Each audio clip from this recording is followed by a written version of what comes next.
Small business, someone's keeping the history alive. That would have been an interesting time to be here. This is so perfect. Actually, I just realized this.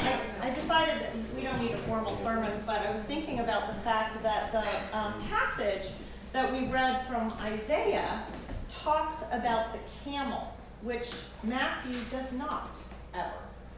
So it was again because when the gospel writers were writing the story of Jesus, they looked to the scripture they knew for information that would help them lend seriousness and lend import to the stories that they were telling one another about Jesus' birth.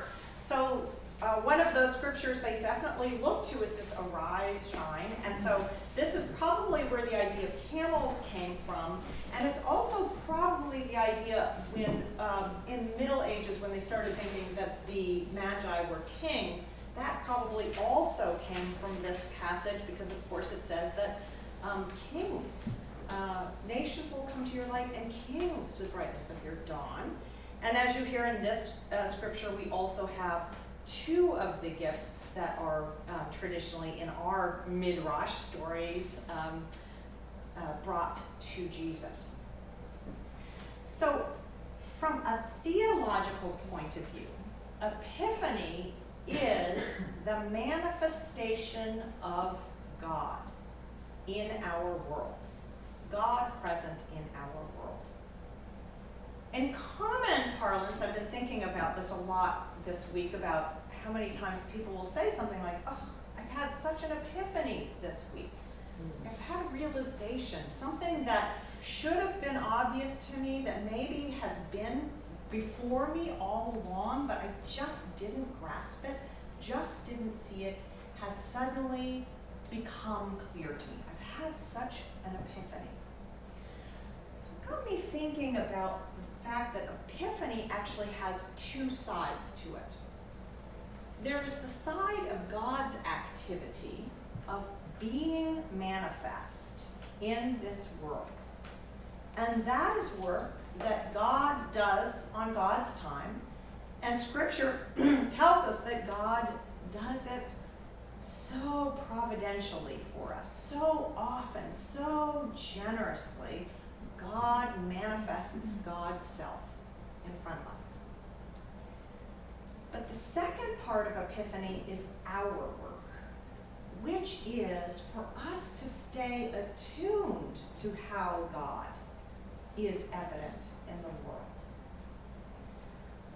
Now, for most of us, that's really easy when there's a sunrise or a sunset. But let me name some places where that's a lot harder. In times of illness,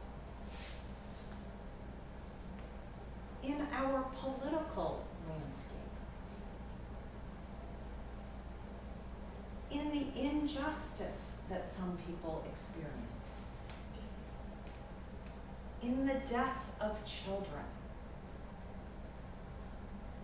in communities that are struggling to find a way to make decisions with one another. Frankly, sometimes it's even hard to see, to have that experience of the manifestation of God inside our church communities. Because sometimes, I don't know if any of you have been to one of those meetings that you're just like, why did that meeting take so long? And why did we get stuck there? And so sometimes it can be very hard for us to see the manifestation of God's presence in our midst.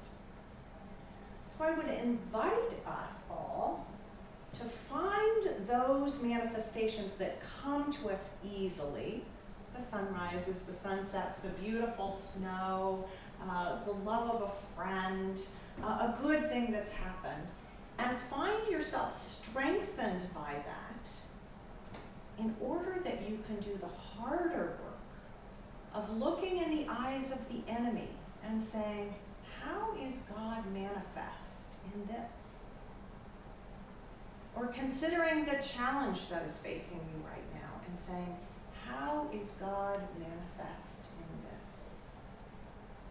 That is our work in the time of Epiphany. And may God bless it to us.